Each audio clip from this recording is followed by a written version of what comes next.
Assalamualaikum warahmatullahi wabarakatuh. Saudara moderator Profesor Agus, Oek Muning macam namanya. Rakan-rakan ahli panel, pihak penganjur, tuan-tuan dan puan-puan dan mati sekalian. Tajuk yang akan kita bincangkan ialah pilihan raya ke-13 Barisan Nasional atau Pakatan Rakyat. Sudah tentulah pendekatan dalam memulakan perbicaraan saya ini, saya tidak akan mengambil pendekatan yang terlalu akademik, tetapi saya nak mulakan dengan mengambil sedikit pendekatan sejarah. Yang namanya Pakatan Rakyat itu lahir selepas pilihan raya Mac 2008. Sebelum itu tak ada kok, ya, tak ada. Pilihan raya 2008 itu semacam kita membaca satu isyarat daripada rakyat bahawa kalaulah penguasaan kuasa politik Barisan Nasional selama lebih 50 tahun itu hendak kita tewaskan, maka Barisan Pembangkang haruslah menerima hakikat tidak akan ada satu parti tunggal yang boleh mengalahkan Barisan Nasional. Sebab itu dalam Pakatan Rakyat hari ini yang merupakan gabungan 3 parti, PAS, Keadilan dan DAP, segera membentuk satu koalisi selepas pilihan raya Mac 2008 yang kita namakan Pakatan Rakyat.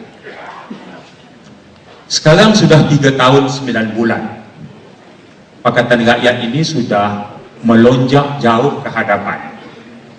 Pertama, ada satu yang kita panggil sebagai polisi bersama yang kita asaskan pada 19 Disember 2009, di mana ketiga-tiga parti menurunkan tanda tangan untuk mengikat satu ikrar bersama bahawa pertama, PAS, Keadilan dan DAP akan mempertahankan 4 perkara.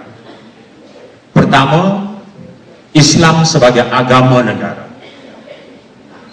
Datuk Sri Anwar tanda tangan, Tuan Guru Haji Hadi tanda tangan, Saudara Lim Kit Siang tanda tangan. Yang kedua ialah menghormati kedudukan institusi Raja-Raja Melayu. Ketiga-tiga pemimpin juga turunkan tanda tangan. Yang ketiga ialah mengiktiraf bahawa pasal 153 dalam Perlembagaan Persekutuan itu mengiktiraf tentang apa yang dinamakan sebagai hak atau hak keistimewaan orang Melayu dan tidak mengesampingkan, tidak mengenepikan kepentingan kaum lain termasuk hak pribumi di negara kita.